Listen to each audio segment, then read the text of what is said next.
तो hey everyone, welcome back here again to our parallel world immortal longing. तो कैसे हैं आप सब? आई होप सब बहुत अच्छे होंगे। तो चलिए ज़्यादा टाइम नहीं वेस्ट करते और शुरू करते हैं हमारी ongoing novel the ungraded heart के आगे का पार्ट। Let's start. रात का वक्त, डिलाइट हॉस्पिटल। जान अपने वीआईपी वार्ड में आराम से हॉस्पिटल के बेड पर टिक के बैठा हुआ है। वैसे आराम से तो नहीं कहा जा सकता, हाँ पर बैठा जरूर है। और इतने दिनों में अच्छी बात ये हुई थी कि उसका थोड़ा बहुत मुंह खुलने लगा है।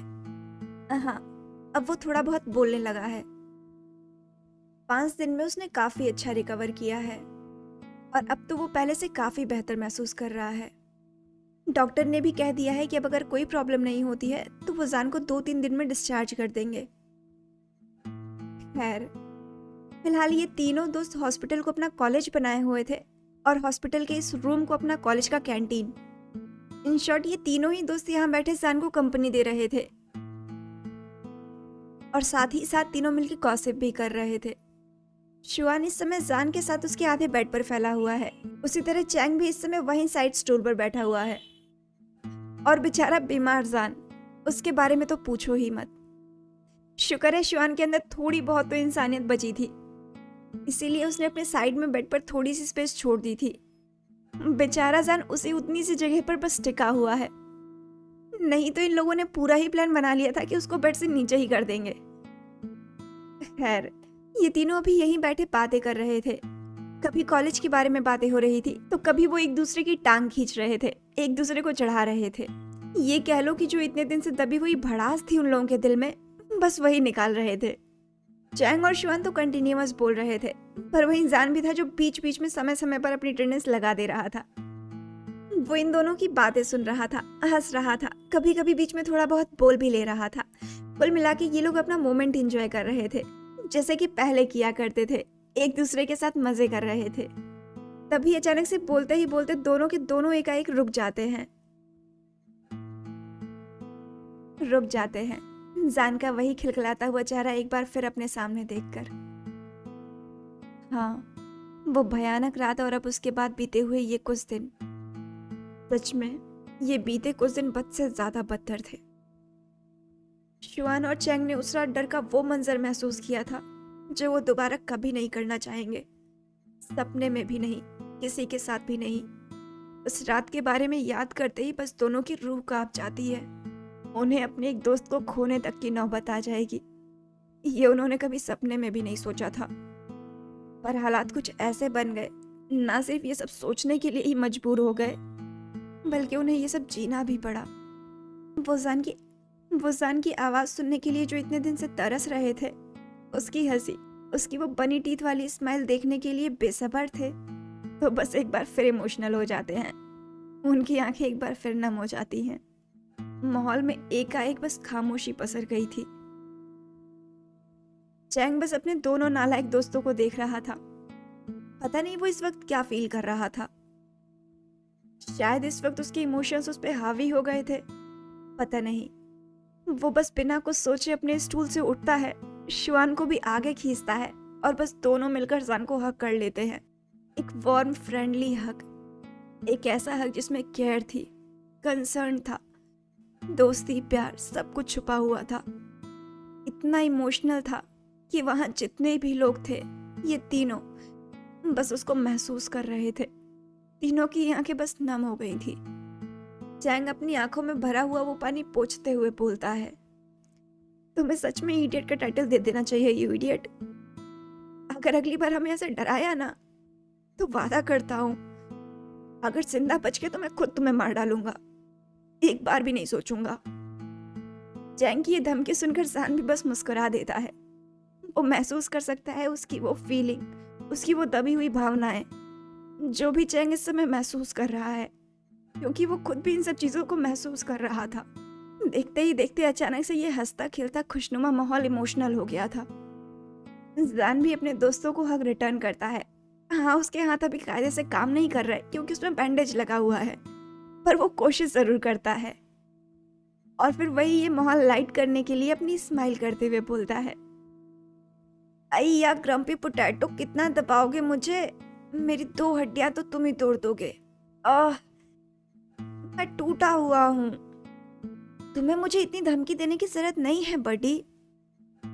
मैं कहीं नहीं जाने वाला इतनी जल्दी। ना, अभी मेरे बहुत सारे प्लान्स पेंडिंग हैं जिनके लिए मुझे काम करना है। जैन की ये कंप्लेंट सुनते हैं तो दोनों दोस्त उसे छोड़ देते हैं और अपनी अपनी पोजीशंस पे वापस आ जाते हैं। पर अभी भी उनके दिमाग में कुछ था। प्लान। जैन ने कहा प्लान, मतलब जान का प्लान। पर ऐसा कौन सा प्लान बना लिया इसने जिसके बारे में हमें ही नहीं पता है। तो ये दोनों ही जान से कंफ्यूजिंग गेज के साथ पूछते हैं। चैंग बोलता है प्लान। शुआन भी चैंग की बात को कंटिन्यू करते हुए पूछता है जान, ऐसा कौन सा प्लान है जो तुमने अकेले ही बना लिया, वो भी बिना हमें बताए? हाँ हाँ, प्लान्स। मेरा टॉप सीक्रेट वाला प्लान जानना है तुम लोगों को? बताऊं क्या? चलो आज रिवील ही करता हूँ। मैं ना तुम दोनों को बेचने का प्लान बना रहा हूँ। तुम दोनों को बेचूंगा और फिर जो पैसे आएंगे उनसे मैं अपनी ईगा को डेट पे ले जाऊंगा, और जो पैसे बचेंगे उससे तो अपनी ईगा को शादी के बाद हनीमून पे ले जाऊंगा। है ना अच्छा प्लान? जान का ये फाड़ू प्लान सुनकर तो चैंग और हाउशुआन दोनों के ही मुंह बस खुले के खुले रह जाते हैं। मतलब सीरियसली, सर पे चोट लगी है पर दिमाग तो दुगनी तेज से भागने लगा इसका। मतलब ये प्लान है जान का। मतलब वो अपने दोस्तों को बेचकर उन कमाए हुए पैसों से बॉयफ्रेंड को हनीमून पे ले जाने का। मतलब सीरियसली, जान का ये प्लान और उसके ऊपर से जान का ये सामने चीयरफुल रिएक्शन। वाह, ये दोनों इस समय इतने शॉक में थे कि जो गलती से मुंह खुल गया था रिएक्शन की वजह से, वो उसको वापस बंद करना ही भूल गए थे। और इन दोनों का ऐसा रिएक्शन देखकर तो जान अपनी हंसी नहीं कंट्रोल कर पा रहा था। वो फिर से बस वही खिलखिला के हंसने लगा था, जिसके बाद वो वापस से बोलता है सर पे मेरे लग गई है और दिमाग तुम दोनों का कमजोर हो गया है। You are so funny. Idiot, मेरे प्लान का मतलब है खुद की शादी का प्लान। और फिर मुझे तुम दोनों की भी तो शादी देखनी है ना, तुम दोनों के बच्चों को खिलाना है, और फिर ईगा के साथ मिलकर अपने भी तो 4-5 बच्चे बनाने का प्लान है ना, और फिर एक साथ मिलकर हम लोगों को बूढ़ा भी तो होना है ना। बहुत सारे प्लान्स हैं मेरे पास। ओह, फिर ठीक है। तुमने तो मुझे डरा ही दिया था जान। देखो मेरा दिल कितनी तेज से धड़क रहा है। खैर छोड़ो, फिलहाल एक कंफ्यूजन है। शादी तक का तो ठीक है, वो तो समझ में आ गया। मेरे और चैंग के बच्चों का भी ठीक है, वो भी समझ में आ गया। पर डूड, क्या ये मेल प्रेगनेंसी पॉसिबल है? तुम प्रेग्नेंट हो सकते हो क्या? या फिर ब्रदर इन लॉ? वैसे उनको देखकर ये लगता तो नहीं है, और लगता तो तुम्हें भी देखकर नहीं है। वैसे तुम दोनों में से पहले कौन गिवन करने वाला है? कौन होगा टॉप? शुआन क्यूरियस होते हुए पूछता है, जिस पे जान अपना मुंह बनाते हुए बोलता है अरे मैं ही कर दूंगा गिवन, वो पहले आए तो। तुम्हें नहीं पता है शुआन, मैं उनको किस करने के लिए कितने टाइम से वेट कर रहा हूँ, कितने दिन से वेट कर रहा हूँ। तुम्हें नहीं पता है शुआन, मुझे उनको किस करने का कितना मन है, पर वो मुझे चांस ही नहीं दे रहे। अरे जानसन, याद रखना, अगर तुमने पहले गिवन कर दिया ना तो हमेशा तुम्हें ही करना पड़ेगा। तो सोच लो, इतनी जल्दी अपने गार्ड्स डाउन नहीं करते यार। अरे यार चैंग चैंग, इसमें गार्ड्स की बात कहाँ से आ गई? मैं तो हमेशा ही उनके लिए अपने गार्ड्स डाउन करने को तैयार हूँ। और वैसे भी क्या ही फर्क पड़ता है, कोई भी टॉप हो कोई भी बॉटम हो, बस हम दोनों के बीच प्यार होना चाहिए, बाकी तो हर चीज मैनेज हो जाती है। कौन मानेगा कि इसका भी एक्सीडेंट हुआ था? मतलब सीरियसली, ये तीनों हॉस्पिटल में भी इतनी शेमलेस बातें कैसे कर सकते हैं? जी हाँ, ये आवाज ईबो की थी, जो इस समय इन लोगों की बातें सुनकर, इतना सीरियस डिस्कशन सुनकर जोन आउट हो गया था। इस समय उसके चिक्स बिल्कुल लाल टमाटर की तरह हो गए थे और ईयर लोब्स तो बिल्कुल पिंक। मतलब सीरियसली, टॉप बॉटम गिवन 4-5 बच्चे, क्या बातें कर रहे हैं ये लोग? वो भी कर क्यों रहे हैं ऐसी बातें? क्या मतलब है? और वो भी कह कौन रहा है जिसकी हरकतें खुद ही बिल्कुल बच्चों जैसी है? मतलब सीरियसली। दरअसल ईबो यहाँ तभी आ गया था जब ये तीनों दोस्त एक दूसरे को गले लगाए हुए थे और बस एक दूसरे के साथ इमोशनल हुए पड़े थे।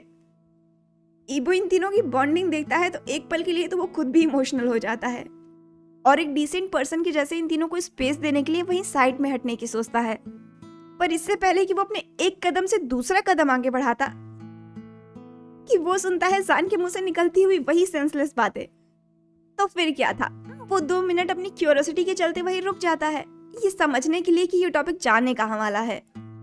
पर फिर देखते ही देखते ये सेंसलेस बात कब शेमलेस बन जाती है ये उसको भी नहीं समझ आता। और जब उसके कुछ पल्ले पड़ता है तो तब तक तो बहुत देर हो चुकी थी। तो उसका नतीजा सिर्फ ये, उसके गाल और उसका वो कान दिखा रहे थे। मतलब कि वो भी यहाँ खड़ा बस ब्लश करने लगा था। जान और उसकी बातें, सच में दोनों का ही कोई इलाज नहीं है। खैर, जिसलिए वो इन लोगों को स्पेस देने की सोच रहा था, अब वो सोचना कैंसिल ही कर देता है क्योंकि उसके लायक नहीं है ये शेमलेस लोग। खैर, ईबो फाइनली अंदर आ जाता है और शुआन, चैंग और जान तीनों जब गेट से ईबो को अंदर आते हुए देखते हैं तो वो दोनों भी बस उठकर खड़े हो जाते हैं और फिर वो दोनों भी ईबो को हेलो और जान को बाय बाय करके वहां से निकल जाते हैं। और अब इस समय जान और ईबो दोनों ही अकेले थे।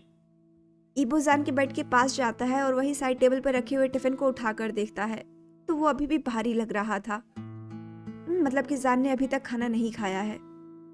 पर सवाल ये है कि क्यों? ईबो जान की तरफ देखते हुए थोड़ा गुस्सा दिखाते हुए पूछता है, तुमने अभी तक सूप क्यों नहीं पिया? मतलब अभी तक मेडिसिन भी नहीं ली होगी। तुम्हें मेडिसिन नहीं लेनी है क्या? जिस पे जान इनोसेंटली अपना पाउटी फेस बनाते हुए अपनी बेबी वॉइस में बोलता है। अय्या गगा, जानसन आपका वेट कर रहा था। अब इस पे ईबो क्या बोले? मतलब सच में ये बच्चा कभी बड़ा नहीं होगा। इतना इररिस्पॉन्सिबल बिहेवियर। इस बार ईबो अपनी कंसर्नफुल वॉइस में उसको डांटते हुए बोलता है, मतलब तुम इतनी देर से मेरा वेट कर रहे थे। जान, तुम अपनी हेल्थ को लेकर इतना केयरलेस कैसे हो सकते हो? इतना इररिस्पॉन्सिबल बिहेवियर। और नर्स, वो कहाँ है? उसको ध्यान रखने के लिए रखा गया था ना तुम्हारा यहाँ पर। उन्होंने कुछ खिलाया क्यों नहीं तुम्हें अभी तक? उन्हें तो मैं बाद में देखता हूँ, पहले तुम सूप पियो, तुम्हें मेडिसिन भी लेनी होती है। सच में जान, तुम्हें समय का कोई होश नहीं होता है, बिल्कुल केयरलेस हो तुम। ईबो सूप को बाउल में निकालता है और उसे लेकर जान के सामने बैठ जाता है और फिर उसको धीरे धीरे फूंक कर पिलाने लगता है। मुंह खोलो अपना और आराम से, देखना गर्म है। जिसपे जान भी बस ईबो की तरफ देखकर मुस्कुरा देता है। वो भी बिना कुछ बोले बस उसके हाथ से वो सूप पी लेता है। वो भी बिना कुछ बोले उसके हाथ से बस वो सूप पी रहा था, अपने चेहरे पे वही मुस्कान लिए हुए, अपनी नजरों से अपने सामने बैठे ईबो के उसी चेहरे को निहारते हुए जिसपे अभी सिर्फ उसके लिए फिक्र दिख रही थी। जान ईबो के चेहरे की तरफ देखते हुए अचानक से ही पूछता है, वो झूठ था ना गा? क्या? जिसपे ईबो उससे वापस से पूछता है, वही जो आपने उस दिन कहा था। आपने झूठ कहा था ना कि आप मेरी शक्ल भी नहीं देखना चाहते, कि मैं आपकी जिंदगी से दूर चला जाऊं। झूठ था ना गा वो सब? बस आपने झूठ कहा था ना? इन सवालों को अपनी जुबान से निकालते समय जान की आवाज खुद भी भारी हो गई थी। उसकी आंखों में वो आंसू वापस से उतर आए थे, पर फिर भी वो बिना एक बार भी अपनी नजरें झुकाए सीधा एकटक ईबो की तरफ देख रहा था, उसको ऑब्जर्व कर रहा था। वही ईबो भी जान के इस सवाल पर अपनी आंखें एक पल के लिए बंद कर लेता है। शायद वो अपनी आंखों में आ रहे वो आंसू रोकना चाह रहा था। इस समय उसको ऐसा महसूस हो रहा था जैसे उसकी आवाज ने उसका साथ छोड़ दिया हो। उसका गला भारी हो गया था, अलग से आवाज ही नहीं निकल रही थी, जैसे कि किसी ने उस पर भारी पत्थर रख दिया हो। जान वेट कर रहा था और वहीं ईबो शांत बैठा था। जान इंतजार कर रहा था ईबो के कुछ बोलने का। वो उसके चेहरे की तरफ बस एक टक देख रहा था। वही फाइनली अपनी बुझी हुई आवाज में ईबो उससे धीमे से बोलता है, जैसे कि वो विस्पर कर रहा हो, क्योंकि उसकी आवाज ही बाहर नहीं आ रही थी। मुझे माफ कर दो, मुझे माफ कर दो जान, मेरे कहने का कभी वो मतलब नहीं था। मैं तुमसे कभी ऐसा नहीं कहना चाहता था। मुझे माफ कर दो। मेरे कहने का कभी वो मतलब नहीं था। मैं कभी ऐसा नहीं चाहूंगा कि तुम चाहो। उस दिन जो कुछ भी हुआ वो मैं वो मैं बस बस वो हो गया। मुझे मुझे माफ कर दो जान। मुझे माफ। गा गा गा आप इसको पहले मुझे दीजिए। छोड़िए इसे। छोड़िए इसे गा। जान ईबो के हाथ से वो सूप का बाउल ले लेता है, उसको साइड टेबल पर रख देता है और फिर उसके दोनों हाथों को अपने हाथों में पकड़ते हुए बोलता है, गा ऊपर देखिए। मेरी आंखों में देखिए। ऊपर। हाँ। गा कभी भी, मतलब कभी भी आपको मेरे सामने सर झुकाने की जरूरत नहीं है। आपको नजरें चुराने की जरूरत नहीं है गा। मैं आप पे भरोसा करता हूँ। मैं आप पे खुद से ज्यादा भरोसा करता हूँ। अगर आप मुझे नहीं भी बताओगे ना, तो भी मैं जानता हूँ कि मेरे ईगा कभी भी मुझे तकलीफ नहीं देंगे। वो कभी दे ही नहीं सकते हैं। और अगर गलती से दे भी दिया है ना, तो वो सिर्फ गलती से गा। सिर्फ गलती से। सिर्फ गलती से। और अगर कोई गलती नहीं होगी ना, तो कोई बहुत बड़ी वजह होगी। ऐसे ही थोड़ी। तो आप कभी भी इस बात के लिए खुद को ब्लेम नहीं करेंगे, खुद को गिल्टी नहीं मानेंगे गा। कभी भी नहीं, मतलब कभी भी नहीं। And I mean it. वरना कहने को तो आप मेरे प्रोफेसर हो, पर आपको पनिशमेंट आपका ये स्टूडेंट देगा, और वो आपके लिए बिल्कुल भी इजी नहीं होगा। तो अच्छे से सोच लीजिएगा कुछ भी बोलने से पहले, मेरे ईगा को ब्लेम करने से पहले। समझे? दोनों की ही आंखें नम थी। जान की गहरी आंखों में सच्चाई थी, पर ईबो की आंखों में तरस। नहीं, खुद के लिए नहीं, बिल्कुल भी नहीं, क्योंकि वो तो मोस्ट लकीएस्ट पर्सन है। तरस था जान के लिए, क्योंकि जान उसको प्यार करता है। तरस था जान के लिए, क्योंकि वो जानता भी नहीं है कि जिससे वो प्यार करता है वो उसके काबिल है भी या नहीं।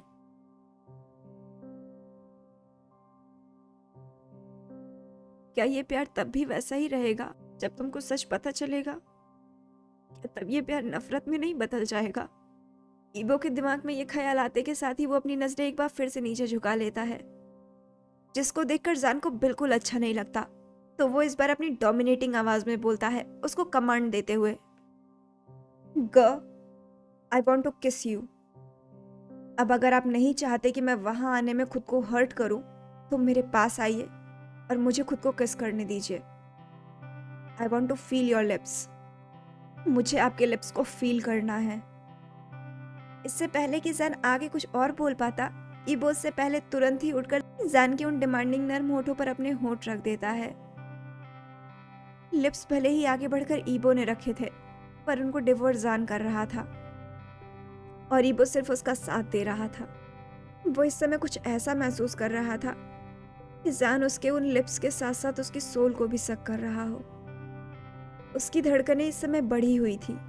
वो डरा हुआ था। उसने अपनी आंखें तक को बंद कर लिया था और वहीं खड़े खड़े बस उसका साथ दे रहा था। इस किस में ना कोई लस्ट था और ना ही कोई डिमांड। अगर सच में कुछ था तो वो था सामने वाले के लिए pure affection, pure love, pure care, सब कुछ प्योर, एकदम रॉ।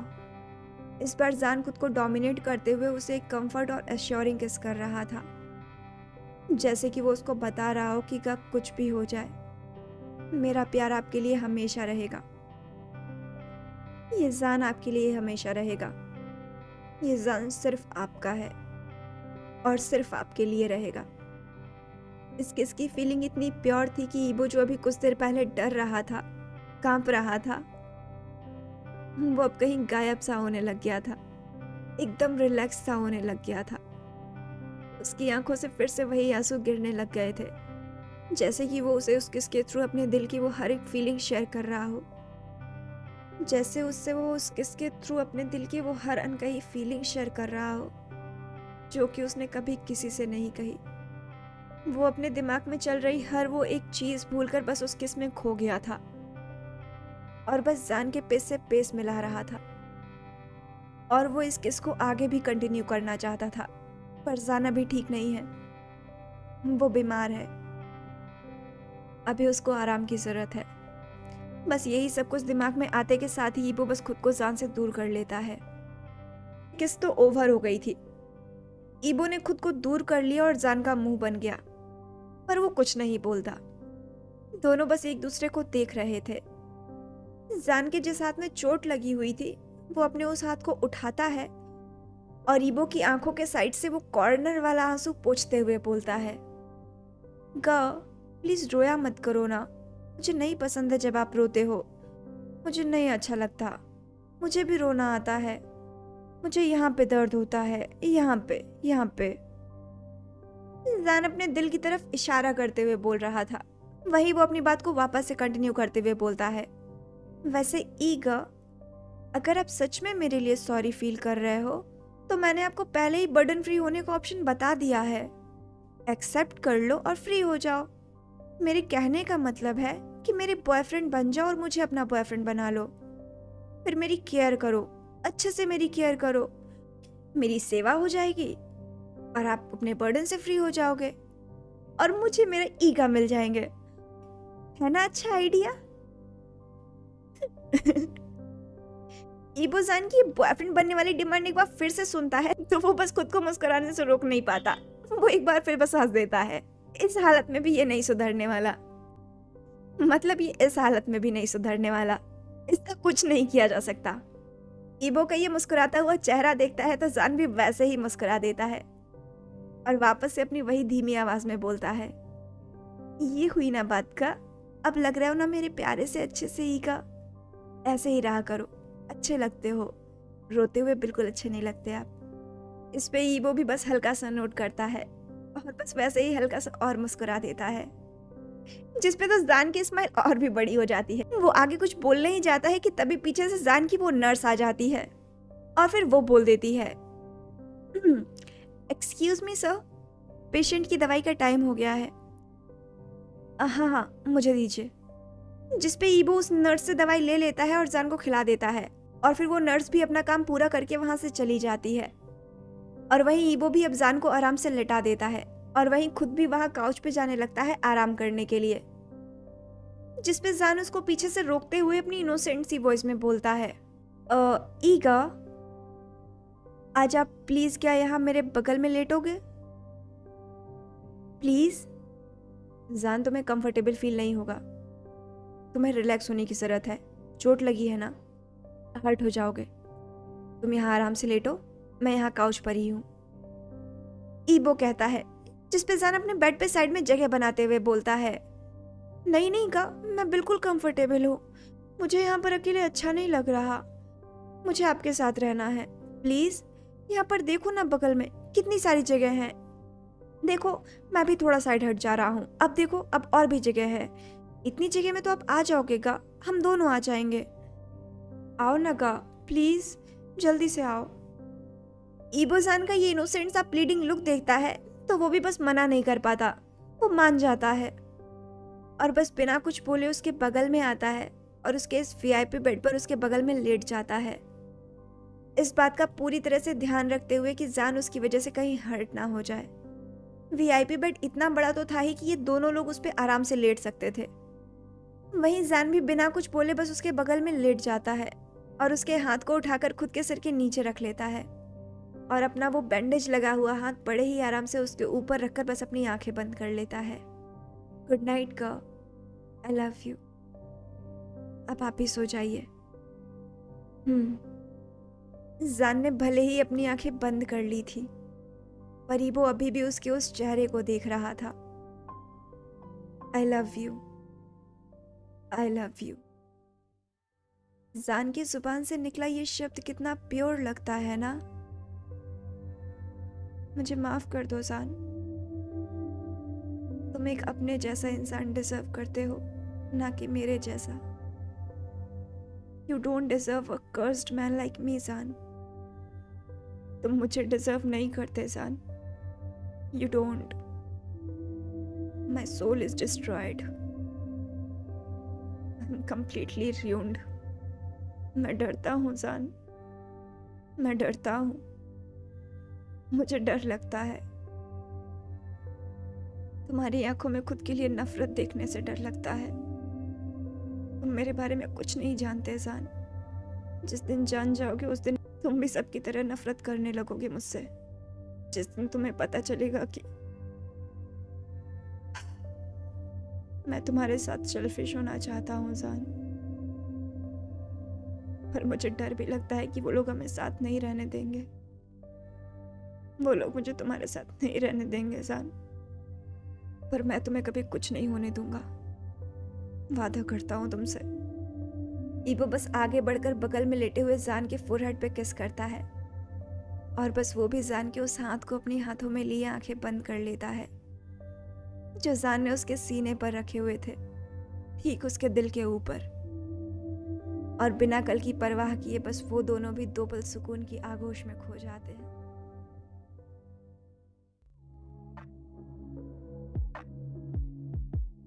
रात के लगभग 1 बज रहे हैं। बीजिंग शहर के साथ वांग मैंशन में भी गहरी खामोशी छाई हुई है। जेम्स और कार्मन अपने कमरे में बेसुध बेफिक्र होकर बस बिना किसी चिंता के सो रहे हैं।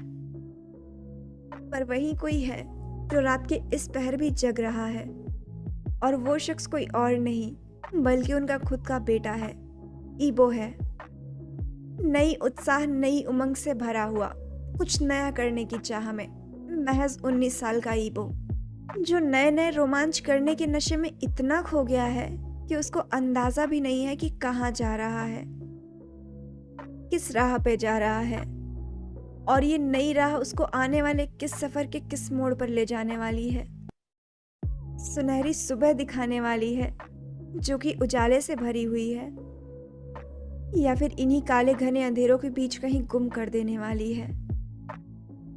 इस बात से पूरी तरह से बेखबर कि इस अनजान सफर से जिंदगी आगे कौन सी नई राह पकड़ने वाली है, उस दबे हुए जुनून को उड़ान देने वाली है, या फिर इस जिंदा हंसते खेलते हुए बच्चे को हमेशा के लिए खत्म कर देने वाली है, मार देने वाली है।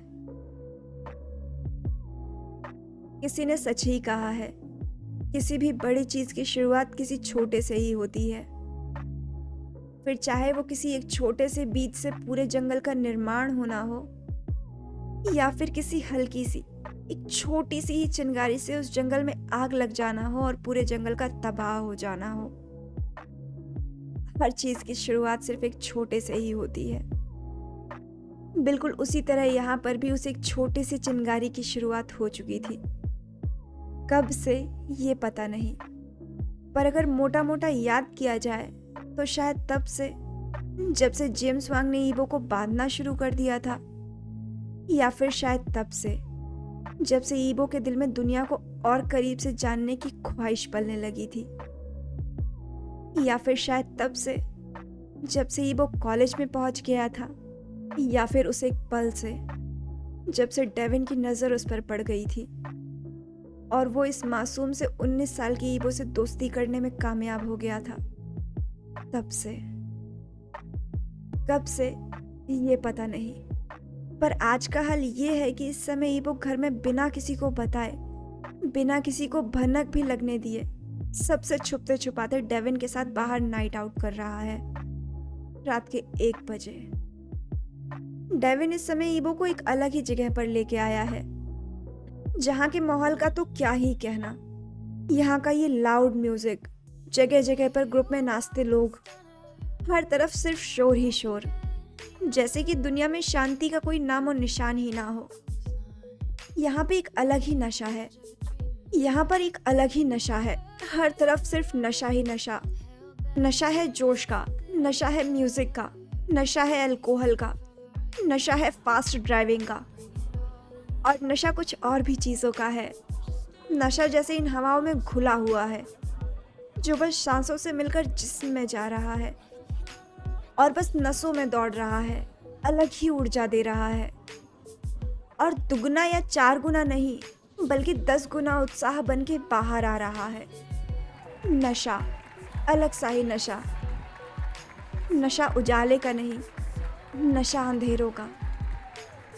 यहाँ पर लोग तो हैं, पर वो नहीं जो दिन भर मेहनत कर कर रात में चैन की नींद सोते हैं, बल्कि यहाँ पर वो हैं जिन्हें रात के अंधेरों का नशा है, जिन्हें रात को जीने का नशा है, जिन्होंने रात की एक अलग ही परिभाषा बना दी है, जिन्हें रात के अंधेरों का नशा है, जो रात में जीना पसंद करते हैं, दुनिया से दूर पर दुनिया के ही बीच में, एक ऐसी जगह जहाँ का माहौल काफ़ी अलग है, जहाँ पर रोशनी देने का काम किन्हीं चांद तारों का नहीं था, बल्कि उन हर एक कार्स की हेडलाइट का था जो कि यहाँ खड़ी हुई थी।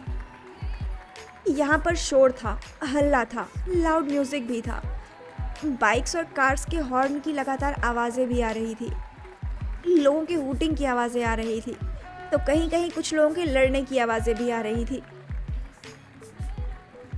अगर आम भाषा में कहा जाए तो ये एक ऐसी जगह है जहाँ पर illegal car racing, bike racing, सट्टेबाजी, इलीगल स्ट्रीट क्लबिंग और भी ऐसी कई इलीगल चीज़ें होती हैं। यहाँ पर लोग बिल्कुल बेफिक्र होकर ड्रग्स, ड्रिंक्स, गैम्बलिंग सब करते हैं, और जब रेड पड़ती है तो ये लोग बस यहाँ से भागकर दूसरी जगह अपना ठिकाना बना लेते हैं। ये ऐसी नाइट लाइफ है जो भले ही कानून की नज़र में इलीगल है, पर स्पॉइल्ड किड्स के लिए ये उनके एडवेंचर का सोर्स है, बिल्कुल थ्रिल का बेस्ट सोर्स। ईबो के लिए ये उस रात के बाद उसका दूसरा बड़ा एक्सपीरियंस था, क्योंकि उस रात जब वो पहली बार क्लब गया था और ड्रिंक करके घर आया था, तो उसकी वजह से दूसरे दिन सुबह जेम्स ने उसे बहुत डांटा था, और डांटने के साथ मारा भी था, और 1 हफ्ते के लिए होम अरेस्ट भी कर दिया था, जिसपे उसकी मॉम ने उसको बहुत ही मेहनत से छुड़ाया था। और फिर उसकी मॉम ने भी उसको समझाया था कि वो अभी सिर्फ 19 साल का लड़का है, तो ये सब चीज़ें उसके लिए खतरनाक हो सकती हैं। जिसपे वो समझ तो गया था, और उसने सॉरी बोलकर अपनी मॉम को वादा भी किया था कि वो दोबारा ऐसा कुछ नहीं करेगा, पर दिक्कत ये थी कि उसका मन नहीं मान रहा था। वो अब भी उन्हीं सब की तरफ बिल्कुल मैग्नेट जैसा अट्रैक्ट हो रहा था, और अब वो एक ऐसे फेज में आ गया था जिसमें उसकी मॉम का समझाना और उसके डैड का डांटना भी सिर्फ उसके पैर की बेड़ियों जैसा लग रहा था, जो उसकी आज़ादी में सिर्फ अड़चन डालने का काम कर रही थी और कुछ नहीं। इसी वजह से वो अपने मॉम डैड से बच के घर से बाहर भी आना सीख गया था। वो बिल्कुल चुपचाप बहुत कुछ करना सीख गया था, और सावधानी तो इतनी दिखाता था कि किसी को उस पर शक ना हो जाए, कोई उसे पकड़ ना ले। खैर, यहाँ का पहला एक्सपीरियंस उसका काफ़ी एडवेंचरस होता है, और यहाँ का माहौल देखकर तो उसके शरीर के अंदर एक अलग ही ऊर्जा का संचार होने लगा था। इस नाइट लाइफ की वाइब इतनी एडिक्टेड थी उसके लिए कि ईबो बस खड़े खड़े उसका दीवाना हो गया था। ये सब उसके नए खून को बहुत ही आकर्षित कर रहा था, उसको बहुत ही एक्साइट कर रहा था। इसी वजह से उसका मन होता है कि वो यहाँ पर हमेशा आए और ये लाइफ भी इंजॉय करे। डेविन उसे इस जगह की हर एक चीज़ दिखाता है, उसे ड्रिंक करवाता है, बाइक राइडिंग करवाता है, रेस लगवाता है, क्लबिंग करवाता है, हर एक चीज़ इंजॉय करवाता है। वो उसे वो पूरी नाइट लाइफ एंजॉय कराता है जो उसने कभी सोचा था कि वो कभी फ्यूचर में करेगा, और जो कुछ उसने कभी नहीं भी सोचा था वो सब भी वो उससे करवाता है, जिसमें ईबो को सच में बहुत मज़ा आता है। वो उन सब चीज़ों को बहुत एंजॉय करता है, बिल्कुल खुल के एंजॉय करता है। डेविन के साथ ईबो उड़ना सीख रहा था, जो उसने कभी सिर्फ अपने ख्यालों में ही सोचा था। उसके साथ वो सब कुछ कर रहा था, वो सब कुछ जी रहा था, और सारी रात नाइट लाइफ एंजॉय करने के बाद वो सुबह 4 बजे सबके उठने से पहले घर भी वापस आ जाता है, और पकड़े जाने के डर से वो घर के पीछे वाले रास्ते से आता है और सीधा आकर अपने कमरे में चला जाता है, जिससे कि उसके डैड के गार्ड्स उसे देख ना पाए, क्योंकि अगर सामने खड़े हुए गार्ड्स में से किसी एक की भी नज़र उस पर पड़ गई तो वो पक्का ही गया। बस इसीलिए, और लक की क्या कहें, वो तो आजकल उसके फेवर में कुछ ज़्यादा ही है। ईबो के रूटीन में आजकल यही सब कुछ होता था। सुबह कॉलेज जाता था, जहाँ पर वो अपने दोस्तों से मिलता था, और फिर साथ में सब लोग क्लास अटेंड करते थे। जिसके बाद ये सब लोग कैंटीन जाते थे, जहाँ पर डेविन और उसके दोस्त पहले से ही बैठे हुए मिल जाते थे, तो फिर ये दोनों ग्रुप भी एक साथ मिलकर खूब सारी मस्ती करते थे। इसके बाद फिर कॉलेज से वापस घर आना, घर में आके थोड़ा टाइम अपनी मॉम के साथ स्पेंड करना, डिनर करना, और फिर सबके सोते ही डेविन का फ़ोन आना, और फिर वापस से चुपके से नाइट आउट के लिए निकल जाना। यही सब ईबो का रूटीन बन गया था, और यही सिलसिला अब रोज़ाना चलने लगा था। सुबह कॉलेज जाना, रात को पार्टी करना, क्लबिंग करना, नाइट आउट करना, वो भी अपने मॉम डैड से छुप कर। वहीं दूसरी तरफ अगर इन दोनों की दोस्ती पर भी गौर किया जाए, यानी ईबो और डेविन की दोस्ती, तो ये भी अब पहले से ज़्यादा अच्छी हो गई थी, बिल्कुल पक्की वाली। वो और डेविन एक अच्छे दोस्त बन गए थे, बिल्कुल वही वाले दोस्त जो हमेशा साथ रहते हैं। ईबो के लिए तो ये सिर्फ उसकी दोस्ती ही थी जिसके साथ वो अपनी ख्वाहिशों को जीता था, पर डेविन का बिहेवियर उसके लिए डे बाय डे कुछ अलग सा होता जा रहा था। ईबो ज़्यादा बड़ा नहीं था, महज 19 साल का बच्चा था जिसने अभी तक ठीक से खुद को भी नहीं जाना था, खुद के बारे में भी नहीं पता था। वो अब धीरे धीरे चीज़ें जानना शुरू कर रहा था। हर एक फीलिंग जो वो फील कर रहा था, हर एक एहसास उसके लिए नया था, सब कुछ उसके लिए बिल्कुल नया था। और डेविन को ये बात बहुत अच्छे से पता थी। इतने दिन में तो वो ईबो को इतना तो जान ही गया था, इसीलिए वो उसको अप्रोच करने लगा था। वो उसके साथ फ्लर्ट करता था, उसकी केयर करता था और उसको स्पेशल फील कराता था। इन शॉर्ट, अपने इस बिहेवियर से वो उसके और भी ज़्यादा करीब आने लगा था। दोस्ती दोस्ती करते हुए ही दोस्ती से आगे बढ़ने लगा था। ये बिल्कुल फ्रेंडशिप गेम चल रहा था। एक ऐसा फ्रेंड जोन शुरू होने लगा था जो कि डे बाय डे डार्क होता जा रहा था और ईबो को इस बात का कोई आइडिया नहीं था। और महज 19 साल का मासूम बोबो, वो उसकी इन सब ट्रिक्स में फंसता जा रहा था। वो ब्लश करने लगा था। ईबो के दोस्त उसको समझाते थे, उसे रोकते थे, उसे मना करते थे, उससे कहते थे कि डेविन सही नहीं है, ये सिर्फ दिखावा कर रहा है, ये सिर्फ दिखावा है, ये ऐसा बिल्कुल भी नहीं है जैसा ये खुद को दिखा रहा है। और लिटरली कई बार इस टॉपिक को लेकर इन लोगों के बीच में लड़ाई भी हुई है, पर फायदा कुछ नहीं। ईबो पे तो जैसे डेविन का नशा सवार हो गया था, जैसे डेविन ने उसका माइंड ही कंट्रोल कर लिया था, बिल्कुल उसको पोजेस कर लिया था। पहला नशा पहला खुमार, नया इश्क है नया इंतजार, कर लूं मैं क्या अपना हाल। वो किसी की नहीं सुनता था, बल्कि उसके उलट वो डेविन की तरफ इमोशनली और भी ज़्यादा अट्रैक्ट होने लग गया था। उसको वो डेविन पसंद आने लग गया था। उसका केयरिंग और कूल अंदाज वो उसे पसंद आने लग गया था, जिसकी वजह से उसके दिल में एक अलग ही फीलिंग आने लग गई थी, जो कि दोस्ती वाली तो बिल्कुल भी नहीं थी। क्या थी ये, क्यों थी ये उसको नहीं पता, पर जो भी थी वो डिफरेंट थी, एकदम डिफरेंट। ईबो और डेविन अब हर वक्त एक साथ रहने लग गए थे। अगर ईबो कॉलेज की एक्टिविटीज़ में पार्ट लेता था तो डेविन उसको चेयर करने के लिए वहाँ मौजूद होता था।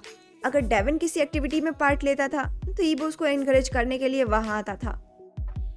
और अगर कोई सीनियर ईबो को बुली करता था या बुली करने की कोशिश करता था तो डेविन उसके लिए भी उससे लड़ भिड़ जाता था। रात को पार्टीज तो चलती ही थी, और अब हाल ये था कि दिन में भी ये लोग क्लास अटेंड करना छोड़ दिए थे। कभी क्लासेस बंक करते थे तो कभी पूरा कॉलेज ही बंक कर देते थे और बस निकल जाते थे बाहर कोई और एडवेंचर करने के लिए।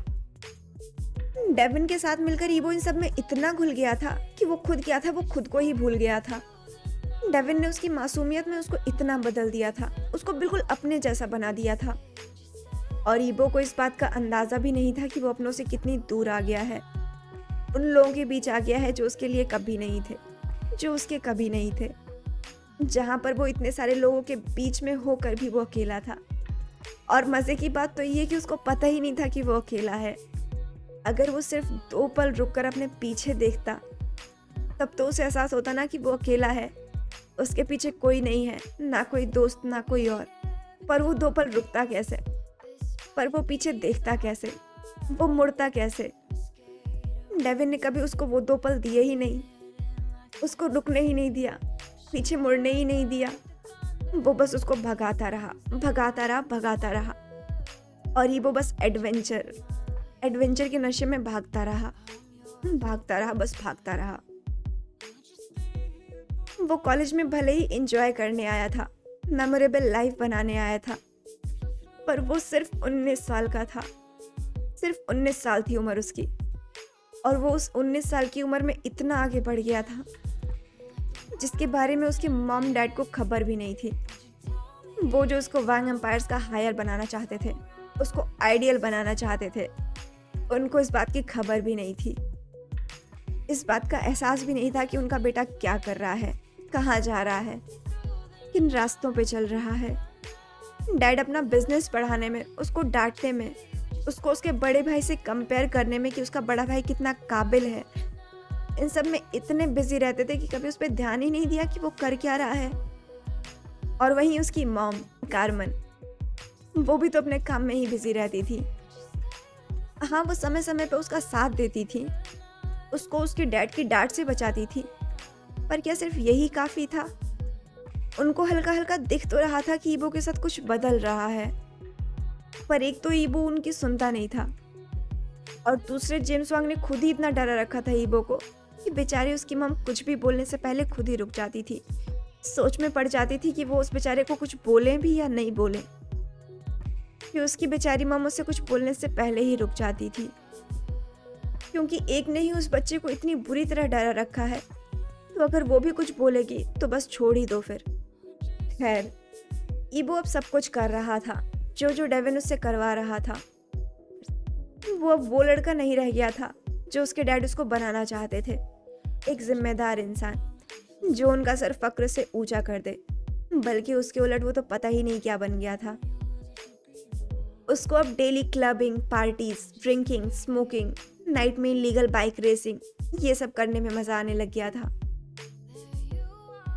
अब वो ये सब कुछ करने लगा था, कुछ नहीं बचा था उससे, वो हर एक चीज में प्रो हो गया था। अब अगर सच में उससे कुछ बचा था तो वो थी सिर्फ एक चीज, ड्रग्स। लेकिन वो भी कब तक बचा रह सकता था? ईबो को भी रात वाली बीजिंग काफी खूबसूरत लगने लग गई थी। इसका शोर, ये दिन वाले से ज्यादा अच्छी लगती थी उसको। उसका शोर उसके खून में बहने लग गया था। इस शहर में रातों की चकाचौंध रोशनी उसकी आंखों को लुभा गई थी, और अब बस उसे भी इस रात का ही नशा चढ़ गया था। वो अब रुकना नहीं चाहता था, और ना ही वो रुकता है, और इसी वजह से आज एक दिन फिर वो आ गया है इस क्लब में।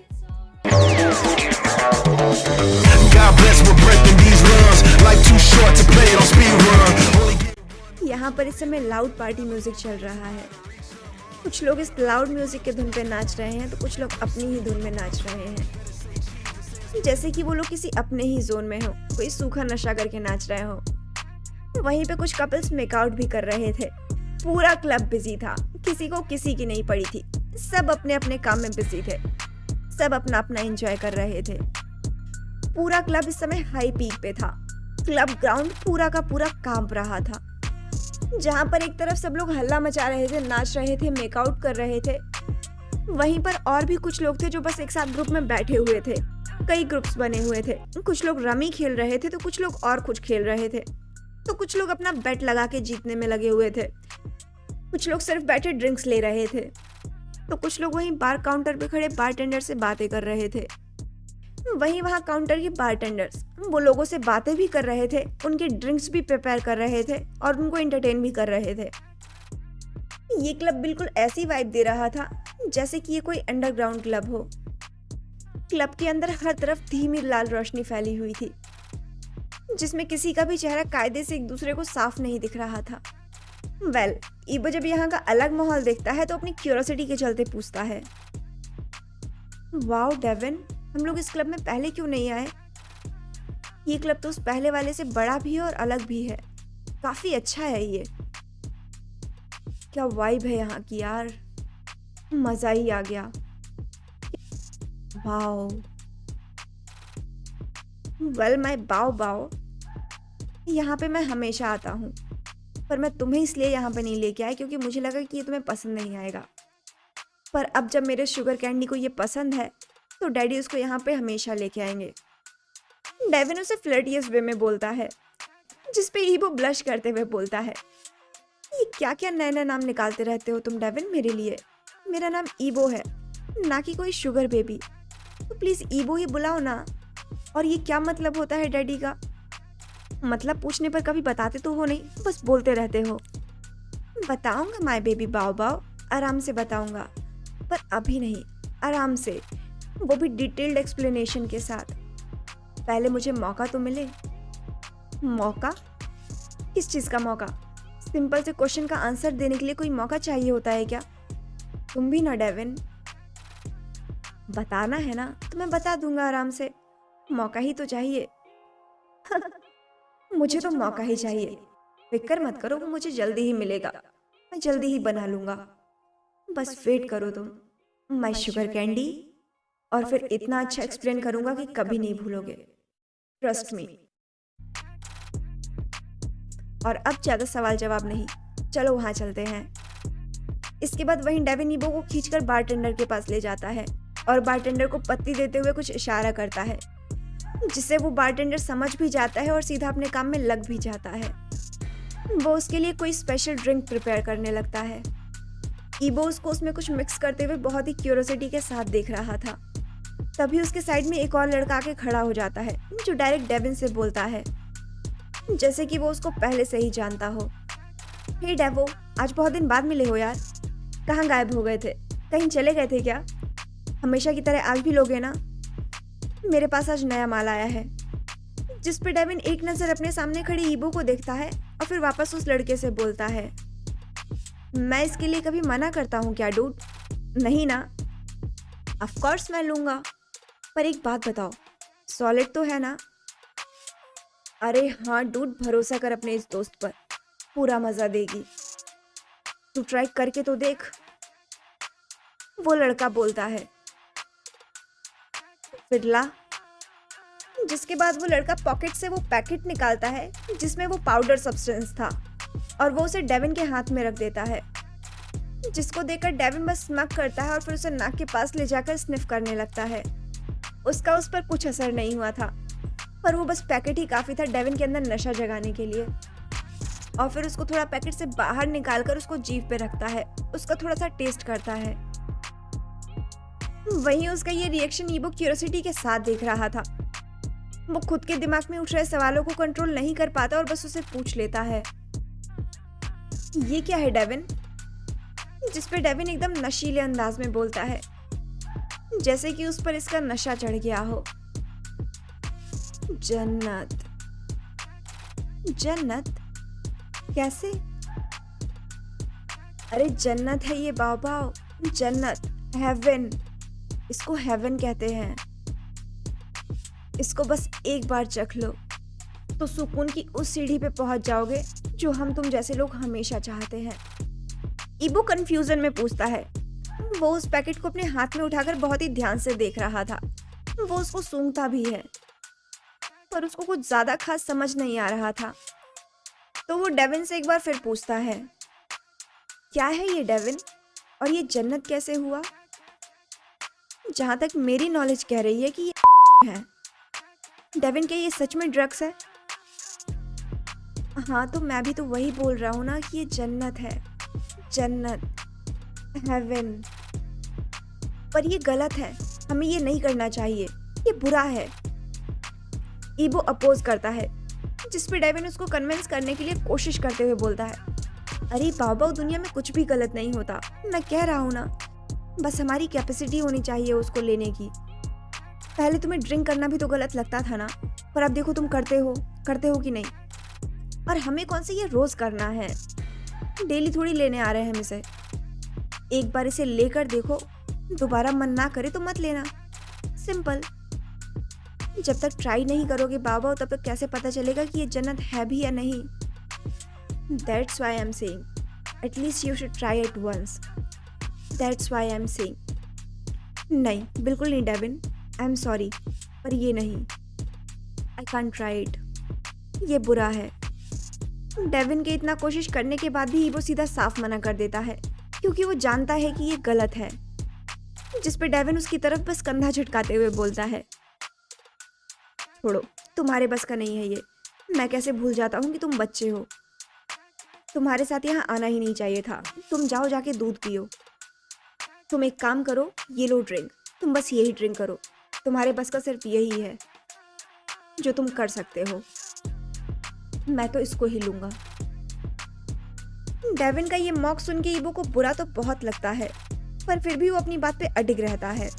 नहीं मतलब नहीं, बुरा है मतलब बुरा है। पर शायद डेविन के प्लान में ईबो का ये ना शब्द इंक्लूड ही नहीं था। मैं एक और ड्रिंक लेना चाहूंगा।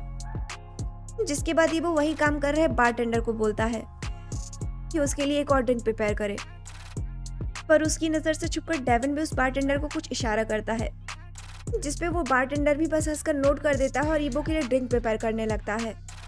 और फिर कुछ सेकंड्स के बाद वो ड्रिंक ईबो की तरफ सरका भी देता है, जिसको उठाकर ईबो चीयर्स के साथ उसकी एक सिप ले भी लेता है। ओह, ये कितना स्ट्रांग है, सीधा गला चीर रहा है। ईबो को ड्रिंक काफी स्ट्रांग लगता है। ये ड्रिंक था या क्या था, इतना स्ट्रांग था ये कैसा ड्रिंक था। आह। ईबो की ड्रिंक खत्म करने के बाद डेविन एक बार फिर उसको कन्विंस करने की कोशिश करते हुए बोलता है ना मजा, अब मेरी बात मानो, इसमें भी बहुत मजा आएगा। अपनी दोस्ती की खातिर यकीन मानो बहुत मजा आएगा, सिर्फ थोड़ा सा। अगर ना आए तो दोबारा नहीं कहूँगा, वादा करता हूँ। ठीक है, लो अब ट्राई करो, बस इतना सा। पर डेविन, अगर मेरे डैड को पता चल गया तो वो मुझे जिंदा नहीं छोड़ेंगे। अरे यार बाव, उनको कौन बताने वाला है। आज तक उन्हें कभी कुछ पता चला है क्या जो आज चलेगा? नहीं ना।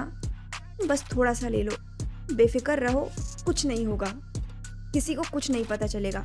मैं हूं ना, मुझ पर भरोसा करते हो ना। जब मैं कह रहा हूँ नहीं पता चलेगा तो मतलब नहीं पता चलेगा। ठीक है, लो अब ट्राई करो। ठीक है, पर सिर्फ एक बार ही, दोबारा नहीं करूँगा, और सिर्फ थोड़ा सा ही लूँगा। हाँ ठीक है, तुम्हें जितना लेना है तुम उतना लो, ट्राई करो। ईबो डर तो रहा था क्योंकि वो जानता है कि ये चीज़ बुरी है, पर डेविन की मैनिपुलेटिव बातों पे वो कन्विंस भी हो जाता है। कौन सा ये हम रोज रोज करने आ रहे हैं, सिर्फ एक ही बार की तो बात है। और फिर डेविन ने भी कहा है कि कुछ नहीं होगा, तो फिर किसी को कुछ नहीं पता चलेगा, मुझे उस पर भरोसा है। और फिर क्या था, दोनों ही साथ में ये नशा करते हैं। डेविन ये पहले भी कई बार कर चुका है, तो उसकी टॉलरेंस कैपेसिटी ईबो के कंपेयर में बहुत ज़्यादा थी। ईबो के लिए ये पहली बार था, चाहे ही उसने ये थोड़ा सा चखा था, पर उसका असर भी ईबो के सर चढ़ के बोल रहा था। दोनों ही नशे में डूबे हुए थे, और इस नशे का आलम इस कदर था कि आसपास क्या हो रहा है इस बात की कोई सुध नहीं थी। ईबो के लिए ये बहुत बड़ी चीज़ थी। उसका सर घूम रहा था, उसके सारे ब्रेन सेल्स जैसे ढीले पड़ गए थे, आंखें तक खोलना मुश्किल हो रहा था उसके लिए। वो एकदम मदहोशी की हालत में था। वो नशे में धुत अपनी आंखें बंद कर कर इस कदर बेसुध होकर पड़ा हुआ था कि उसको खबर भी नहीं थी कि अगले ही पल उसके साथ क्या होने वाला है। वहीं डेविन जो उसके बगल में ही बैठा हुआ था और वो अभी भी आधे नशे में ही था, वो अब धीरे धीरे उसके करीब आने लगता है। इतना करीब आ जाता है कि ईबो की गर्म सांसें वो अपने चेहरे पे महसूस कर रहा था। ईबो की आधी आंखें खुली हुई थी और आधी आंखें बंद थी। वो नशे में था, उसको कुछ साफ नहीं दिख रहा था। उसको डेविन की शक्ल अपने सामने बड़ी बड़ी सी और धुंधली सी दिख रही थी। उसको समझ में नहीं आ रहा था कि वो कौन है, पर वो देख रहा था कि कोई तो है। कि तभी डेविन उसके लिप्स पर अपने लिप्स रख देता है। ईबो को इस समय कुछ नहीं समझ में आ रहा था कि उसके साथ क्या हो रहा है। उसको बस ये सब कुछ महसूस हो रहा था। उसको ये फील हो रहा था कि जैसे कोई उसके लिप्स को बाइट कर रहा है, सक कर रहा है, मर्सीलेसली अब्यूज कर रहा है। और धीरे धीरे ये अब्यूज बढ़ता जा रहा है, जिसकी वजह से उसके अंदर एक अलग ही सेंसेशन हो रहा है। अब ये सेंसेशन अच्छा है या बुरा उसको ये तक नहीं समझ में आ रहा था, पर शायद ये अच्छा नहीं था, क्योंकि रिफ्लेक्स में उसके हाथ उस शख्स को दूर पुश करने की कोशिश कर रहे थे। पर नशे की वजह से शायद उसकी ताकत उसका साथ नहीं दे रही थी। वहीं उसके उलट वो अपने ऊपर ये प्रेशर और भी ज्यादा बढ़ता हुआ महसूस कर रहा था। और अब वो ये सेंसेशन अपने नेक एरिया पर फील करने लगा था कि जैसे कोई उसकी नेक लाइन को भी सक कर रहा है, वहां पर बाइट कर रहा है। और वो शख्स बाइट ऐसे कर रहा था जैसे कि पता नहीं क्या। ईबो को पेन फील हो रहा था, ईबो को नशे में भी पेन फील हो रहा था। बस ये सब ईबो के लिए कुछ ज्यादा हो रहा था, जिसकी वजह से उसके मुंह से भी अजीब सी आवाजें निकलने लग गई थी। ईबो को महसूस हो रहा था कि ये जो कोई भी शख्स है ये उसको अजीब तरीके से छू रहा है, उसके टी शर्ट के अंदर हाथ डाल रहा है। ईबो को उसका टच अपने स्किन पे महसूस हो रहा था, जो उसको और भी ज्यादा अजीब फील करा रहा था। वो इन सब अजीब सी सेंसेशन को रोकने की कोशिश कर रहा था, इस शख्स को रोकने की कोशिश कर रहा था, पर उसकी स्ट्रेंथ उसका साथ ही नहीं दे रही थी। ये शख्स उसको रोकने नहीं दे रहा था। ना वो उस शख्स को देख पा रहा था, ना वो उसको हटा पा रहा था। बस वो सब कुछ वो महसूस कर रहा था। पर फिर वो महसूस करता है कि ये सब सेंसेशन अचानक से ही आना बंद हो गया है।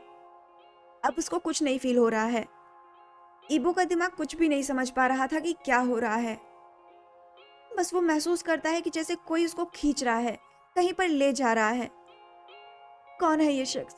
कहाँ ले जा रहा है ये? क्या कर रहा है? कौन है ये? क्या डेविन है? पर पर ये जा कहाँ रहा है? ये ले कहाँ जा रहा है? क्या ये डेविन है? पर ये ले कहाँ जा रहा है? क्या हो रहा है ये? वो शख्स उसको कहाँ लेकर जा रहा था कुछ नहीं समझ में आ रहा था। कौन उसको खींच रहा है, कौन उसको कहाँ ले जा रहा है, उसको कुछ नहीं पता। उसको कुछ खबर नहीं थी। और ईबो बस वही समझने की कोशिश कर रहा था, सब कुछ प्रोसेस करने की कोशिश कर रहा था, पर उसको कुछ नहीं समझ में आ रहा था। और वो बस वही कोशिश करते करते कब भी होश हो जाता है कुछ पता नहीं चलता। वो भी कहाँ पर है उसको ये भी नहीं पता था। बस जब उसको कुछ देर बाद वापस होश आता है तो उसको ये ज़रूर महसूस होता है कि वो भी कहीं फैमिलियर जगह पर है, पर कहाँ पर ये नहीं पता।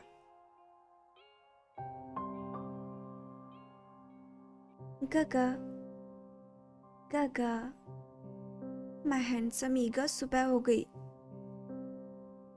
उठो ना। Good morning. अगर सुबह की शुरुआत इतनी खूबसूरत हो तो भगवान करे इस सुबह का कभी अंत ही ना हो। ईबो की आंखें जान की इस मेलोडियस सी आवाज के साथ खुलती है। जैसे ही वो अपनी आंखें खोलता है तो सबसे पहले अपने सामने जान का ये खिलखिलाता हुआ चेहरा देखता है।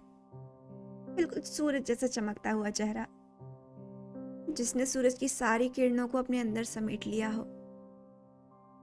ये आवाज जो उसे पुकार रही थी, ये आवाज इतनी प्यारी थी कि इसके सुनाई पड़ते ही ईबो जो अंधेरों में कहीं भटक रहा था, खोया हुआ था, उसको जैसे उजाले की किरण मिल गई थी, नई राह मिल गई थी, जैसे उसको उसकी मंजिल दिख गई थी। आज की सुबह उसकी जिंदगी की कुछ उन चुनिंदा प्रीशियस सुबहों में से एक है जिन्हें ईबो कभी भी अपनी लाइफ से गायब नहीं होने देना चाहता। बस सहेज के रख लेना चाहता है अपने दिल में, किसी खजाने की तरह। गगा, my handsome Eega, good morning. उठ भी जाओ अब, कितना सो गए। जान इस समय अपनी प्यारी सी म्यूजिकल सी मेलोडियस वॉइस में ईबो को गुड मॉर्निंग विश कर रहा था। वो इस समय ईबो की बाहों में था, ईबो के आर्म्स के बीच में। जान हॉस्पिटल बेड पे सीधा लेटा हुआ था। ये पोजीशन बिल्कुल वैसी थी जैसे कि रात में जान सोया हुआ था, क्योंकि रात में जान ईबो के इम्ब्रेंस में था और इस समय ईबो जान की इम्ब्रेंस में है। ईबो उसके कंधे और सर के बीच में अपने चेहरे को छुपाए हुए है और वैसे ही अपनी बाहों के बीच जान को सिक्योरली होल्ड किए हुए है, जैसे कि उसको डर हो कि अगर उसने जान को छोड़ दिया तो जान फिर से उसको छोड़ के कहीं भाग जाएगा। खैर, ईबो अपनी आंख खोलते के साथ ही अपनी धीमी सी मुस्कुराहट के साथ जान को मॉर्निंग रिटर्न करता है और बस उसके फेस के सामने अपना फेस ले जाकर उसके फोरहेड पे किस कर लेता है, जिसपे तो इस बार जान का मुंह बन जाता है। ऐसा नहीं था कि उसको ये किस बुरा लगा था या फिर वैसा कुछ, बस वो उसको कंप्लेंट करते हुए अपने पाउटी फेस के साथ बोलता है, अय्या गगा, ये क्या बात हुई? ऐसा थोड़ी होता है कहीं। एक तो आप कभी किस नहीं करते, ऊपर से जब आज आप कर रहे हो तो लिप्स पे ना करके माथे पे कर रहे हो। दैट्स नॉट फेयर ना, मेरे लिप्स जेलस फील करेंगे। हाँ। जान और उसके ये अतरंगी कमेंट्स, ये सच में एक सैंपल ही है, इसका कुछ नहीं किया जा सकता। शेमलेस, ईबो मुस्कुराते हुए बोलता है। वहीं जान भी जब सुबह ईबो का ये हंसता हुआ चेहरा देखता है, मतलब मुस्कुराता हुआ, तो वो उसको एडमायर करते हुए बोलता है, आह गग्गा, आप तो हंस रहे हो, आप हंसते हुए कितने प्यारे लगते हो। देखो आप कभी खुद को आईने में, कितने क्यूट हो आप। You are such a cutie pie. Cutie pie? मैं जिसको सुनते ही ईबो एकाएक बस हंसना बंद कर देता है। क्या वो सच में हंस रहा है? नहीं, वो हंस नहीं सकता, बिल्कुल नहीं, वो नहीं हंस रहा है। वो फिर बात को डाइवर्ट करते हुए बोलता है, अरे हाँ, तुम्हारी दवाई का टाइम होने वाला है ना, चलो उठो, नर्स भी आती होगी। पर जान जो समझ गया था कि ईबो ने बात को डाइवर्ट कर दिया, तो वो इस बार इमोशनली बोलता है, थोड़ा सीरियस फेस एक्सप्रेशन के साथ, गा, क्या सोचा है आपने मेरे ऑफर के लिए? मेरे बॉयफ्रेंड बनोगे ना? क्या मैं आपको अपना बॉयफ्रेंड कह सकता हूँ? जान, क्या सुबह सुबह तुम फिर से वही बात लेकर बैठ गए? बस भी करो अब। कितना बोलते हो? थकते नहीं हो क्या? चलो उठो, चल के फ्रेश होके आओ। डॉक्टर के आने का टाइम हो रहा है। अरे कब मैं हो जाऊंगा ना फ्रेश, सिर्फ 2 मिनट का टाइम लगेगा। अभी नर्स के आने में भी टाइम है और डॉक्टर के भी। पहले मैं वो करूंगा जो मेरे लिए इम्पोर्टेंट है। फिलहाल आप बात मत टालो, मेरे सवाल का जवाब दो। एटलीस्ट एक चांस तो दे ही सकते हो ना गा? प्लीज गा, वही दे दो। किसी को नहीं पता कि अगले पल क्या हो जाएगा। मैं इस बार तो बच गया, पर अगली बार मैं अफसोस करते हुए नहीं मरना चाहता गा। प्लीज। जैन इससे पहले कि आगे कुछ और बोलता, इस बार वो उसको डांटते हुए बोलता है। जैन, ये सब तुम क्या बोले जा रहे हो सुबह सुबह? कुछ बोलने से पहले एक बार सोच तो लिया करो। इस बार जैन ईबो की बात को रोकते हुए बोलता है। नहीं गा, प्लीज इस बार मुझे डांटिए मत। मुझे डांटने से पहले एक बार मेरी पूरी बात सुन लीजिए। मुझे मेरी पूरी बात कहने दीजिएगा, उसके बाद आप मुझे डांट लीजिएगा। उस रात तो काला में मैंने मजाक में बोला था, पर ये तो सच है ना गा कि किसी को नहीं पता कि कल क्या हो जाए। कल किसी ने नहीं देखा है गा। कल का किसी को कुछ नहीं पता है, पर आज का पता है। आज आप भी हो, आज मैं भी हूँ। मैं नहीं जानता कि मैं आपके इस प्यार के काबिल हूँ भी या नहीं, पर मैं आपके काबिल बनना चाहता हूँ गा। मैं आपके इस प्यार के काबिल बनना चाहता हूँ। मैंने उस रात मौत को अपने करीब से देखा है गा। मैंने उस रात आपको खोते हुए देखा है। प्लीज गा, मैं बस एक मौका चाहता हूँ। क्या मैं वो एक मौका भी डिजर्व नहीं करता गा? क्या आप मुझे वो एक मौका भी नहीं दे सकते? क्या आप मुझसे सच में नफरत करते हो गा? या फिर क्या आप मुझे सच में नहीं पसंद करते गा? अगर नहीं करते तो फिर ये सब क्या है? ये सब क्यों है? जान ये सब बिल्कुल ईबो की आंखों में आंखें डाल के बोल रहा था। उसकी आंखें नम हो गई थी। वहीं ईबो उसकी नम आंखों को बस एकटक देख रहा था, सुन रहा था उसकी वो सारी बात, देख रहा था उसकी तड़प को। पर वह जान के सामने आज भी स्पीचलेस था, जैसा कि वो हमेशा होता है। आज भी उसके पास शब्द नहीं थे जान को बोलने के लिए, जान को कंसोल करने के लिए, उसे कुछ कहने के लिए, जैसे कि हमेशा ही नहीं होते। वो उसकी आंखों में एकटक देख रहा था। सच में जिंदगी का कोई भरोसा नहीं होता जान। उस रात जो तुमने महसूस किया था वो मैंने भी किया था। वो जान के मुंह से निकले उन हर एक शब्द को महसूस कर रहा था जो जान ने अभी उससे बोले। चाहत तो उसकी भी थी कि वो जान के लिए थोड़ा सेल्फिश हो जाए, थोड़ा खुदगर्ज हो जाए। पर अगर जान को हकीकत पता चली और वो उससे दूर हो गया तो वो उसकी नजरों में खुद के लिए नफरत नहीं देख सकता। पर क्या उसकी किस्मत को ये मंजूर होगा? खैर छोड़ो, किस्मत की बात किस्मत जाने। उसको किस्मत पर ही छोड़ देते हैं। अभी सोचकर कोई फायदा नहीं है। ईबो उससे इस बार भी कुछ नहीं बोलता। वो बस खामोश ही रहता है, सिर्फ एक ठंडी सांस लेता है और बस बेड से उठकर बैठ जाता है। हॉस्पिटल बेड से उतर जाता है और अपने अंदर बह रहे इस इमोशंस के सैलाब को संभालने की कोशिश करते हुए बोलता है, जाके फ्रेश हो जाओ, डॉक्टर के आने का टाइम हो गया है। वो आते ही होंगे तुम्हें चेक करने के लिए। रुको, मैं हेल्प करता हूँ तुम्हारी। जिसके बाद ईबो जान की मदद करता है उसको फ्रेश होने के लिए। वहीं जान ईबो की मदद से अपने मॉर्निंग रूटीन्स आराम से पूरा करता है, बिना आप कुछ ज्यादा बोले। हाँ, पर पूरे टाइम वो ईबो को ऑब्जर्व जरूर कर रहा था, उसके एक्सप्रेशंस को, उसके बिहेवियर को, हर माइन्यूट से माइन्यूट डिटेल्स को। वो ईबो को देखकर ऑब्जर्व कर रहा था और वहीं कुछ चीजें उसने फिगर आउट भी कर ली थी इतने दिन में ईबो के साथ रहते रहते। खैर, करीब आधे घंटे के बाद जान फ्रेशन अप हो गया था और ईबो उसको वापस बेड पर रिलैक्स लेटाकर रूम से बाहर भी चला गया था, थोड़ा घूमने के लिए। वहीं जान के दिमाग में अब कुछ नई बातें घूमने लगी थी। क्या रोक रहा है क्या आपको मेरे पास आने से? क्यों नहीं आ रहे हो? जबकि मुझे साफ साफ दिख रहा है कि आप भी मेरे पास आना चाह रहे हो। आप भी मुझसे प्यार करते हो। आपने कल ये क्यों कहा था कि आप मेरे लायक नहीं हो? क्यों कहा? आपको ऐसा क्यों लगता है कि आप मेरे लायक नहीं हो? क्या चीज़ है जिसको लेकर आप परेशान हो? ऐसा क्या छुपा रहे हो का आप मुझसे? ऐसी क्या बात है जो हमारे बीच में आ रही है, जो हम दोनों के बीच आ रही है? आपको मेरे पास नहीं आने दे रही है, मुझे आपके करीब नहीं आने दे रही है। आपकी इन शांत आंखों में मुझे तूफान दिखता है का? क्या छुपा है आपकी इन गहरी आंखों में का? मुझे ऐसा क्यों लग रहा है कि मुझे इस बारे में जानना चाहिए। पर अगर कहीं आपको इस बात से बुरा लग गया तो क्या ये सही होगा? क्या करूं? कुछ तो करना पड़ेगा। मैं आपको ऐसे नहीं जाने दे सकता। कुछ तो करना पड़ेगा। खैर, वो एक गहरी सांस लेता है और फिलहाल के लिए रिलैक्स ही करता है, क्योंकि फिलहाल के लिए उसे ठीक होना ज़रूरी है। उसको भी कमज़ोरी महसूस हो रही है। अभी भी उसका शरीर कमज़ोर है। वही कुछ देर बाद ईबो वापस भी आ जाता है और उसके पीछे डॉक्टर और नर्स भी आ जाते हैं, जो कि जान का चेकअप करने आए थे।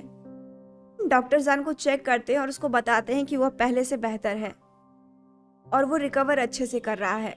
अगर सब कुछ ठीक रहा तो वो कल तक उसको डिस्चार्ज कर देंगे। इसके बाद ईबो भी डॉक्टर को थैंक्स बोलता है और फिर डॉक्टर वहां से चले जाते हैं। और अब एक बार फिर वीआईपी वार्ड में जान और ईबो अकेले थे। ईबो अभी भी जान से नजरें नहीं मिला पा रहा था, क्योंकि जान सीधा उसकी तरफ होपफुल आइज से देख रहा था। इसीलिए वो भी बस जान से अपनी नजरें चुरा रहा था, उसको इग्नोर कर रहा था।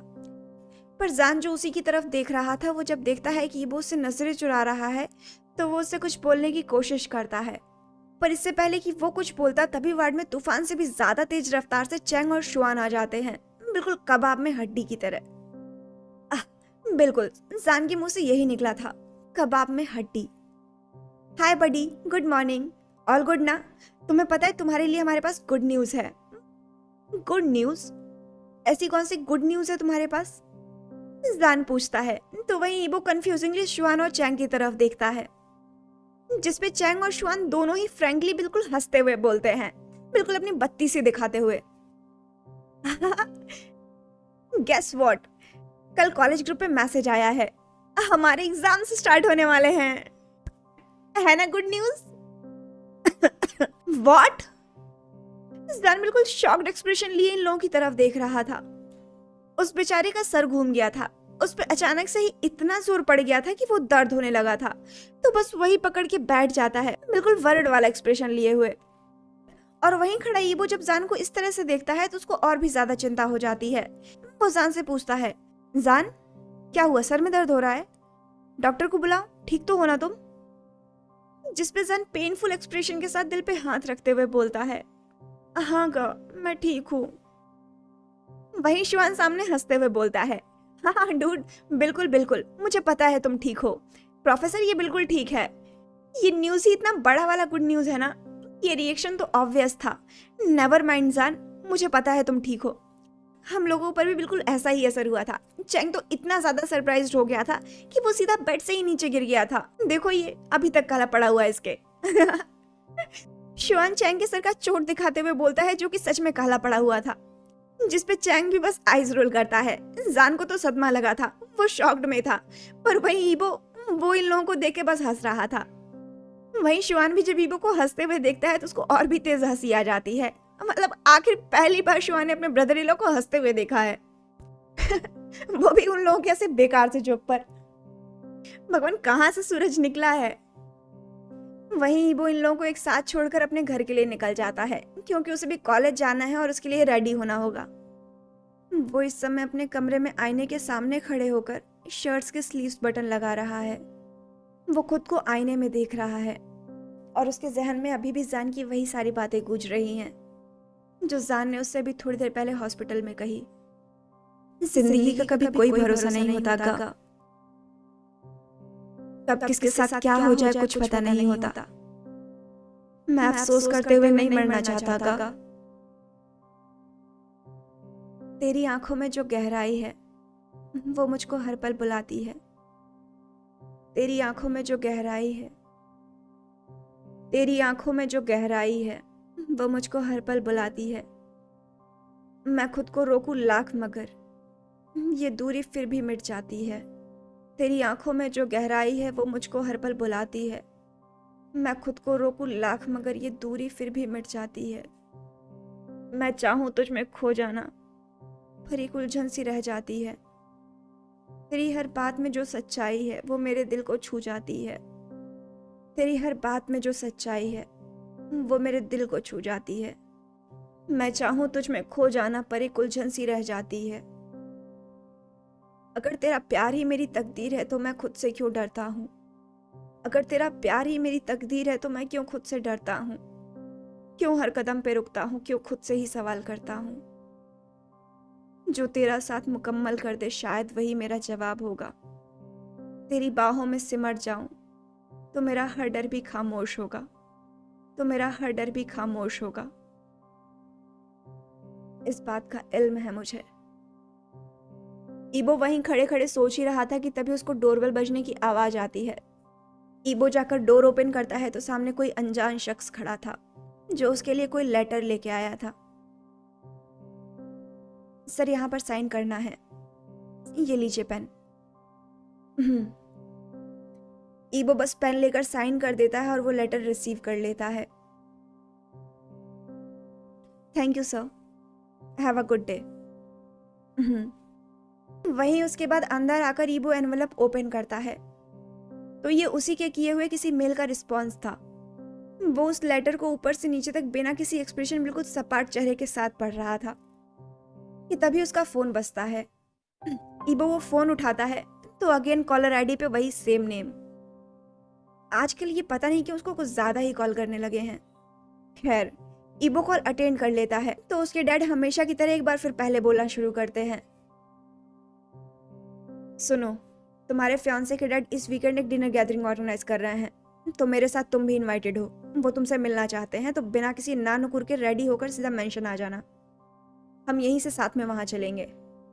और हाँ, वो लड़की तुमसे फिर से मिलना चाहती है तो मैंने तुम्हारी और उसकी एक बार फिर डेट अरेंज की है उसी होटल में। कल याद से चले जाना। और हाँ, पिछली बार की तरह मेरी बेइज्जती मत करवाना वरना याद रखना अंजाम अच्छा नहीं होगा तुम्हारे लिए। समझे? रखता हूं मैं फोन। जिस पे ईबो इस बार सिर्फ बोलता है और फिर वो भी अपना फोन कान से हटा लेता है क्योंकि कॉल कट चुकी थी। वहीं ईबो एक बार फिर उस सामने लगे हुए आईने में खुद को देख रहा था जैसे कि फाइनली उसने अब कुछ डिसाइड कर लिया हो। तुम्हें मौका चाहिए ना जान, शायद तुम सही हो। अगले पल का कोई भरोसा नहीं है, कब किस वक्त किसके साथ क्या हो जाए कुछ भी नहीं पता। कुछ भी नहीं कहा जा सकता, कुछ नहीं कहा जा सकता, कुछ नहीं कहा जा सकता। तो आज का पार्ट यहीं तक रखते हैं और अब देखते हैं कि आगे क्या होता है। आपको क्या लगता है ईबो की लाइफ अब कौन से मोड़ पर आने वाली है? और ये जान का एग्जाम अचानक से ये कहां से आ गया? वो बेचारा तो हॉस्पिटल बेड पे पड़ा हुआ है और अब ये उसका एग्जाम। कितनी समस्या है ना, कितनी प्रॉब्लम है। सब कुछ होना चाहिए पर ये एग्जाम नहीं आना चाहिए। पता नहीं क्यों ये बार बार आ जाता है। इस चीज से तो मैं भी बहुत परेशान हूँ। खैर छोड़िए, कुछ नहीं किया जा सकता। अब आया है तो झेलना ही पड़ेगा, देना ही पड़ेगा। खैर छोड़िए, इन सब के बारे में बात नहीं करते हैं। आप बताइएगा कि आपको क्या लगता है कि आगे क्या आने वाला है।